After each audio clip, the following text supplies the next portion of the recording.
नमस्कार, मैं आपके साथ अंजना और आप देख रहे हैं GNE न्यूज। आइए रुक करते हैं आज की बड़ी खबर पर। खतौली में भारतीय किसान मजदूर मोर्चा अराजनैतिक के नेतृत्व में किसानों ने गन्ने का मूल्य 500 रुपए प्रति क्विंटल करने की मांग को लेकर उप जिलाधिकारी को ज्ञापन सौंपा। ये ज्ञापन उत्तर प्रदेश के राज्यपाल और मुख्यमंत्री को संबोधित था। संगठन के प्रदेश अध्यक्ष चौधरी जितेंद्र चौधरी ने बताया कि पिछले 10 वर्षों से गन्ने के दाम नहीं बढ़े हैं, जिससे किसानों का उत्पीड़न हो रहा है। उन्होंने कहा कि सरकार द्वारा घोषित वर्तमान गन्ना मूल्य किसानों की लागत और मजदूरी के अनुरूप नहीं है। चौधरी जितेंद्र चौधरी ने जोर देकर कहा कि मौजूदा परिस्थितियों में गन्ने का उचित मूल्य 500 रुपए प्रति क्विंटल होना चाहिए, जो किसान वर्ग का अधिकार है। संगठन ने चेतावनी दी कि यदि सरकार ने जल्दी गन्ना मूल्य बढ़ाकर घोषित नहीं किया तो किसान मिलों और कलेक्ट्रेट पर आंदोलन और तालाबंदी करने को मजबूर होंगे। इस मांग का समर्थन कई किसान संगठन ने किया, जिनमें सर्व जातीय तिसंग, भावना मंच, बाबा उधम सिंह मंत्री, भारतीय किसान यूनियन आजाद, भारतीय किसान यूनियन अम्बावता, भारतीय किसान यूनियन टिकैत, भारतीय किसान मजदूर संगठन भारत वीर सिंह और जनता माध्यम कपिल वीर सिंह शामिल रहे। ज्ञापन सौंपने के दौरान जितेंद्र चौधरी, उधम सिंह, मोनू पवार, नितिन बालियान, विनीत लोहिया, अनिल राजेंद्र, बालेराम, अमित अहलावत, सौरभ, दीपक चौहान, मनोज चौहान और सोडू सिंह सहित कई स्थानीय किसान नेता मौजूद थे। खासदार साहब, आज का प्रेस कॉन्फ्रेंस किस उद्देश्य से है? आज की प्रेस कॉन्फ्रेंस लेने का कारण है कि 8 साल से टाकड़ी में घर घर में जल है, घर घर में जल जा रहा है करके उनका 25 से 30 हजार रुपये उनको वो उसकी कास्ट आ रही है, उसका बिल आ रहा है, लेकिन वहाँ पे पाइपलाइन ही नहीं है, एक बूंद पानी की वहाँ पे गई नहीं है, तो भी बिल का आएगा। अगर मैंने पानी लिया होता तो उनका अधिकार बनता है नगर परिषद का कि वहाँ पे बिल भेजें, मेरे से वसूली करें, लेकिन बिना एक बूंद के पानी के वहाँ पे अगर उनको बिल अगर दिया जाता है तो ये बिल्कुल लोगों के प्रति नाइंसाफी भी है, उनके ऊपर अन्याय है और ये अन्याय हम होने नहीं देंगे। उसके लिए हम सोमवार को सीओ के दालान में वहाँ पे मीटिंग रखेंगे। अगर उन्होंने पॉजिटिवली अगर जितना भी बिल है उनका कैंसिल नहीं करा, वहाँ का टाकड़ी काच नहीं तो जहाँ जहाँ भंडारा में शहर में जहाँ पे प्रॉब्लम है कि जहाँ पे पानी उन्होंने लिया ही नहीं और बिल दिया गया, उनका कैंसिल नहीं किया उन्होंने, तो हम लोग वहाँ पे आंदोलन करेंगे और जब तक उनको न्याय नहीं मिलता तब तक हम आंदोलन करते रहेंगे। आंदोलन की रूपरेखा कोई भी हद तक रह सकती है, हम अपने जान पे खेल के भी वो बिल हम माफ कराएंगे। ये बिल फर्स्ट बार आया कि इससे पहले भी आया? बार बार आ रहा है। तो बार बार आ रहा है, तो आप लोग इससे पहले आंदोलन नहीं किए? इलेक्शन पहुंच रहा है इसलिए? इलेक्शन कल टाकड़ी में हम लोग गए, वहाँ का प्रोग्राम था करके उन लोगों ने बताया, हमको जानकारी जब भी मिलेंगे हम रिएक्शन देंगे।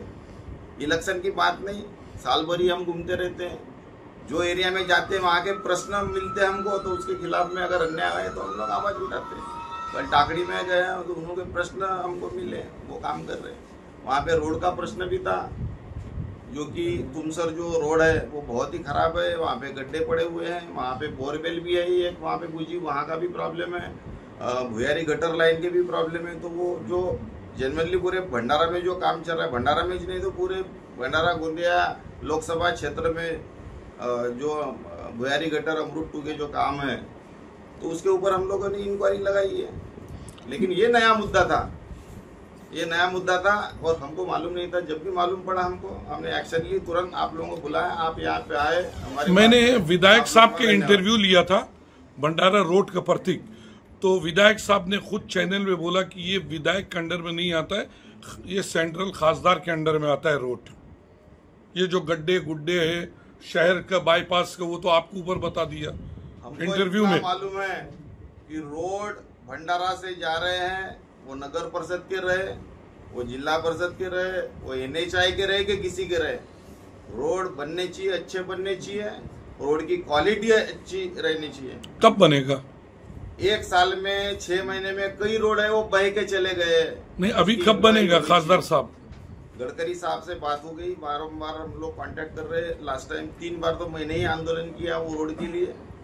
उनका कहना है टेंडरिंग प्रोसेस पे है वो, तो टेंडरिंग प्रोसेस को टाइम था करके हम लोगों ने बोले कि वहाँ गड्ढे तो भी बुझाओ, तो गड्ढे भी बुझ जाएगा, लेकिन गड्ढे अच्छे से नहीं बुझाते वो। मेरे ख्याल से सनप्लैक का ही वो मटेरियल लाके वहाँ पे डाल देते हैं, वो तेल डाल के डाल देते हैं, वो अच्छे से पैकिंग नहीं करते करके बार बार वो फूट रहे। तो वो भी अच्छे से उनको करना चाहिए। अगर जल्दी से जल्दी उन्होंने वो रास्ते अगर चालू नहीं किया वहाँ का काम, तो हम लोग वहाँ से फिर से आंदोलन करेंगे उस चीज के लिए कि गड्ढे तो भी बुझाओ। आप बता रहे थे कि दिवाली को लेके कार्यकर्ताओं की एक बैठक हुआ था, तो उसके प्रति क्या खुलासा है?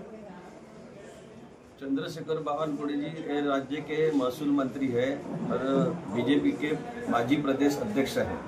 उन्होंने जो कार्यकर्ता मेळावे में संबोधित किए कि हम सब कार्यकर्ता के व्हाट्सएप ग्रुप ये सर्विलेंस पे रखे हैं।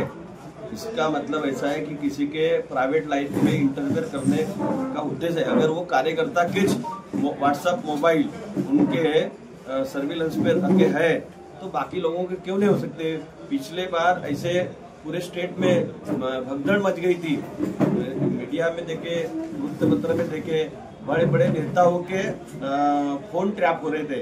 अगर ये व्यवस्था बीजेपी के हाथ में है कार्यकर्ता को इसकी, तो विरोधी पक्ष के लोगों को भी उनके प्राइवेट लाइफ में इंटरफेयर करने का इनका प्रयास जारी है, उसका हम निषेध करते हैं। भंडारा शहर के पुलिस विभाग में गृह विभाग ने उसकी दखल लेने को आना था। जरूरी नहीं क्या कि कोई विरोधी आदमी ने आरोप करना चाहिए और उसने कंप्लेंट डालना चाहिए।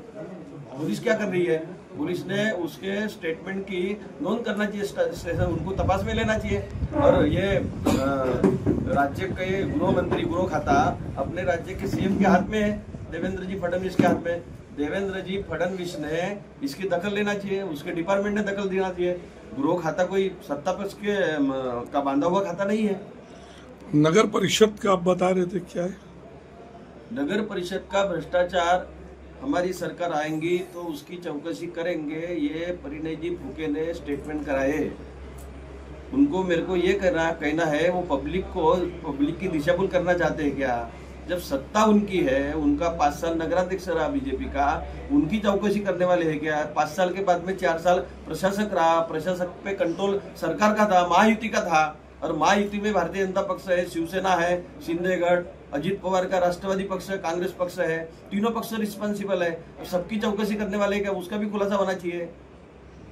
और 3 पक्ष सत्ता में प्रशासक के रूप से 4 साल से बैठे हैं, तो तीनों रिस्पॉन्सिबल है उसके लिए, सबकी चौकसी होना चाहिए। सुनील मेंढे यहाँ के नगराध्यक्ष थे, उनकी चौकसी करने वाले हैं क्या? ये भी बताना चाहिए उन्होंने। लेकिन वहां पर और एक बात चला कि 25 करोड़ पौनी भंडारा के विकास के लिए आया था, तो बिना टेंडरिंग के कुछ हुआ था तो उसको कैंसिल कर दिया। सरकार सोई है क्या? सरकार ने क्या दखल ली? सरकार सोई है कि सरकार इनकी है ना? ये पब्लिक को क्या दिखाना चाहते हैं कि नहीं हम भोंडेकर के खिलाफ में, सुनील मेंढे के खिलाफ में, ऐसा बोलना चाहते क्या? एक ही पार्टी में है ना, सत्ता सब मिलके है ना। म्हणजे हम चौकसी लगाएंगे। चौकसी किसकी लगाने वाले हो? तीनों पक्ष तुम सत्ता में हो ना। अब एक के खिलाफ में बोलने का इनको अधिकार है क्या? हम बोल सकते हैं इनके खिलाफ में, महायुति के खिलाफ में। ये महायुति महायुति प्रशासन के इसमें तीनों सत्ता में है। कोई एक आमदार रहने से कंट्रोल रहता क्या उसका?